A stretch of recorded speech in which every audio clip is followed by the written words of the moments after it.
Hello friends, स्वागत है आपका। हम रोज़ प्रतिदिन सीपीसी आज से शुरू करेंगे। सीपीसी मतलब सिविल प्रोसीजर कोड, यानी कि सिविल प्रक्रिया संहिता, कोड ऑफ सिविल प्रोसीजर जिसे कहते हैं। थोड़े थोड़े सेक्शन हम रोज़ लेते जाएंगे। आज ये पहला वीडियो है जिसके अंदर हम सीपीसी के जो सेक्शन 1 से लगाकर 5 तक है उसको हम डायरेक्ट से समझेंगे कि ये क्या कह रहे हैं। तो मैं बिना कोई टाइम लिए सीधे सेक्शन 1 की बात करता हूँ। सेक्शन 1 बात करता है संक्षिप्त नाम, प्रारंभ और विस्तार, मतलब 3 चीज़ की बात करता है। एक तो संक्षिप्त नाम, इसका संक्षिप्त नाम क्या होगा? तो इसका संक्षिप्त नाम होगा सिविल प्रक्रिया संहिता, जिसे कहते हैं दीवानी प्रक्रिया संहिता।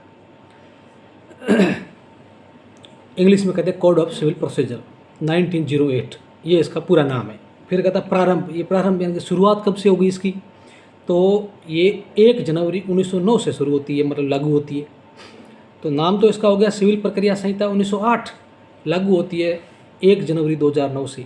तीसरा वर्ड है इसमें विस्तार। विस्तार मतलब ये कहाँ कहाँ फैली हुई है, पूरे भारत में कहाँ पर फैली हुई है, ये कहाँ पर लागू होगी, इसके बारे में विस्तार की बात करता है। तो ये संपूर्ण भारत में लागू है, सिवाय का मतलब कि इनको छोड़कर, जो ये बात बता रहे हैं इनको छोड़कर ये संपूर्ण भारत में लागू है। अब किसको छोड़कर? एक तो नागालैंड राज्य को, जो हमारा पूर्वी नागालैंड राज्य है उसको, और साथ साथ जो ट्राइबल एरिया मतलब जो जनजातीय एरिया है उनको छोड़कर ये संपूर्ण भारत में लागू है। पहले जम्मू कश्मीर वाला था, जो 31 अक्टूबर 2019 के बाद वहाँ से जब धारा 370 और अनुच्छेद 35A अनुच्छेद 370 और अनुच्छेद 35A जब हटाया तो उसी के साथ ही वहाँ पर सीपीसी लागू हो गई, सब कानून लागू हो गए। तो इसलिए 31 अक्टूबर 2019 के बाद ये संपूर्ण भारत में लागू है, सिवाय नागालैंड राज्य और जनजातीय क्षेत्रों को छोड़कर।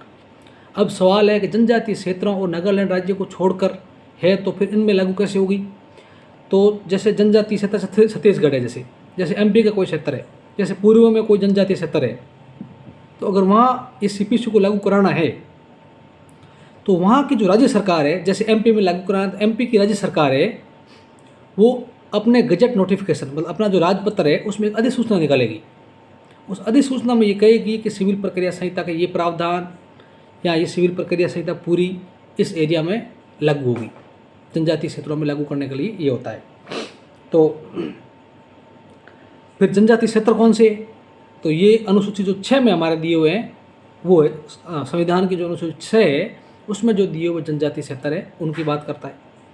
फिर एक चौथा पॉइंट है इसमें, अमीन दीवी द्वीप समूह और आंध्र प्रदेश राज्य में पूर्वी गोदावरी, पश्चिमी गोदावरी और विशाखापट्टनम अभिकरणों मतलब एजेंसियों को और लक्षद्वीप संघ राज्य क्षेत्र के संबंध में इस संहिता के लागू होने का कोई प्रतिकूल प्रभाव यथास्थिति ऐसे द्वीप समूह, अभिकरणों और ऐसे संघ राज्य क्षेत्र में इस संहिता के लागू होने के संबंध में तत्समय प्रवत किसी नियम या विनियम के लागू होने पर नहीं पड़ेगा।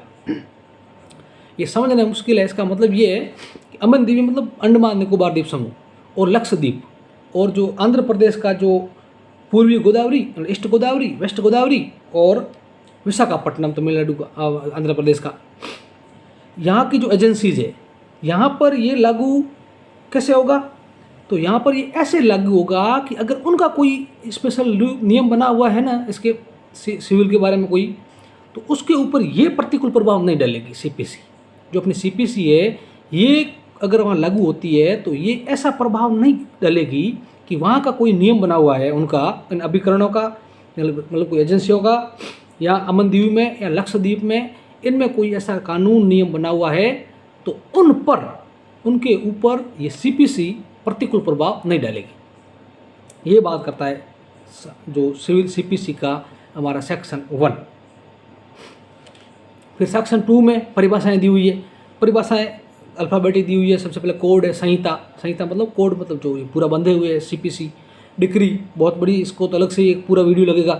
तो डिक्री की परिभाषा है 2 में, फिर डिक्रीदार, डिक्री होल्डर, फिर जिला डिस्ट्रिक्ट की, फिर फॉरेन कोर्ट, फिर फॉरेन जजमेंट, फिर सरकारी प्लीडर मतलब जो पब्लिक प्रोसिक्यूटर होते हैं, पीपी साहब, फिर न्यायाधीश, फिर निर्णित ऋणी यानी कि जजमेंट डेटर जिसके विरुद्ध में डिक्री पारित होती है, विधिक प्रतिनिधि लीगल रिप्रेजेंटेटिव मतलब जो कोई मृत्यु हो गई किसी की तो उसके पीछे जो उसका विधिक प्रतिनिधि जो होता है तो उसके बारे में ये 2:11 में दिया हुआ है। 2:12 में अत्यकालीन लाभ यानी कि मैं से प्रॉफिट, जंगम संपत्ति के बारे में दिया हुआ है। 2:13 में आदेश, 14 प्लीडर। ये कुछ मोस्ट इंपॉर्टेंट परिभाषा है जिनको हम अलग से एक वीडियो में लेंगे। तो सीधे हम चलते हैं सेक्शन 3 की तरफ। सेक्शन 3 कहता है न्यायालय की अधीनस्थता, मतलब सब ऑर्डिनेशन ऑफ कोर्ट्स। ये कहता है कि इस संहिता के प्रयोजनों के लिए जिला न्यायालय उच्च न्यायालय के अधीनस्थ है। हमारे जो कोर्ट्स हैं उसमें जो डिस्ट्रिक्ट कोर्ट है ना, जो प्रत्येक जिलों के अंदर, वो हमेशा हाई कोर्ट के अधीनस्थ होते हैं। ये सेक्शन 3 कह रहा है। हाई कोर्ट है प्रत्येक राज्य में या 2 राज्यों को जोड़कर या एक संघ राज्य 70 राज्यों को जोड़कर जो हाई कोर्ट है हमारे उन हाई कोर्ट के अंडर में होंगे कौन? डिस्ट्रिक्ट कोर्ट, जिला न्यायालय। फिर कहता है जिला न्यायालय से अवर श्रेणिक है, मतलब जिला न्यायालय से जितने भी अवर हैं छोटे, जिसके अंदर CJM है, ADJ है, ACJM है, CJM है, JM है, जो मजिस्ट्रेट है, वो सब उस जिला न्यायालय के जिसके वो क्षेत्र में है और प्लस हाई कोर्ट, इन दोनों के अंडर में आएंगे। तो सेक्शन 3 इतनी बात कहता है कि प्रत्येक जिला न्यायालय हाई कोर्ट के अंडर में आएगा और प्रत्येक जिला न्यायालय से अवर श्रेणी का, जिला न्यायालय से नीचे वाले जितने भी कोर्ट है वो सब जिला न्यायालय और हाई कोर्ट इन दोनों के अंडर में आएंगे। ये कहता है सेक्शन 3।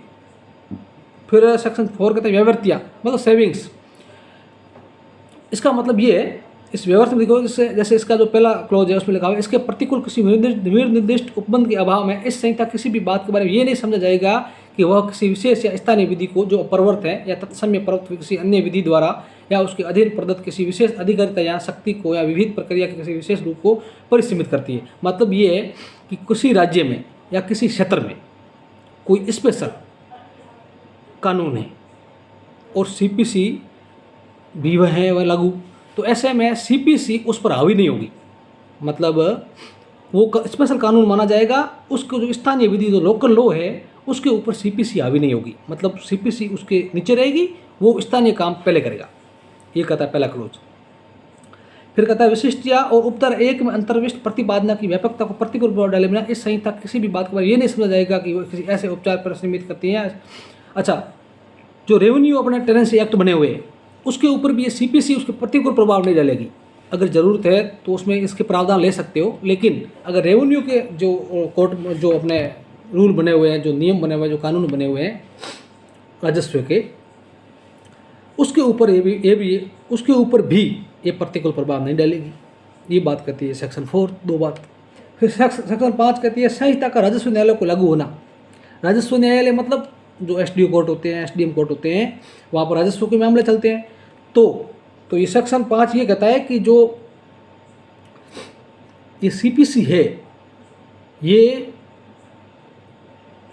सरकार अगर जो स्थानीय सरकार, राज्य सरकार है, वो गजट नोटिफिकेशन में सूचना अधिसूचना निकालकर इसके कुछ प्रावधान वहाँ पर लागू कर सकती है। क्या कहते हैं, पढ़ते हैं।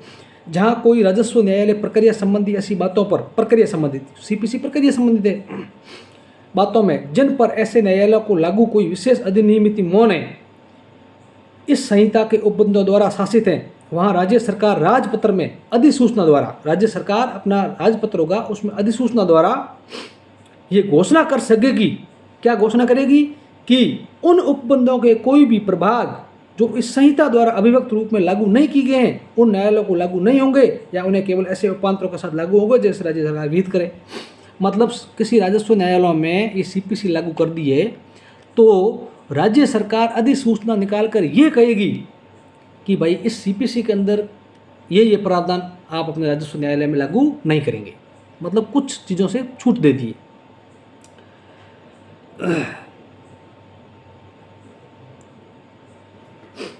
इसी प्रकार जैसे लिखा हुआ है इसमें कृषि प्रयोजनों मतलब राजस्व जो रेवेन्यू इकट्ठा करते कलेक्ट करते हैं, तो कृषि प्रयोजनों के लिए प्रयुक्त भूमि के बाटक मतलब जो किराएदार है भूमि के, राजस्व या लाभों से संबंधित वादों या अन्य कार्यवाही को ग्रहण करने की अधिकारिता किसी स्थानीय विधि के अधीन रखता है, किंतु ऐसे वादों या कार्यवाहियों का विचारण सिविल प्रकृति के वादों या कार्यवाहियों के रूप में करने के लिए इस संहिता के अधीन आरंभिक अधिकार रखने वाला सिविल न्यायालय इसके अंतर्गत नहीं आता है। तो वो सिविल न्यायालय है ना जो, वो इसके अंदर नहीं आएगा। ये सेक्शन 1 से 5 तक की बात करता है। तो एक तो कहता है संक्षिप्त नाम, प्रारंभ और विस्तार, 2 परिभाषाएं, 3 कहता है न्यायालयों की अधीनस्थता, 4 व्यावर्त या सेविंग्स, 5 कहता है राजस्व न्यायालयों में लागू होना। तो राजस्व न्यायालयों में लागू कैसे होगी?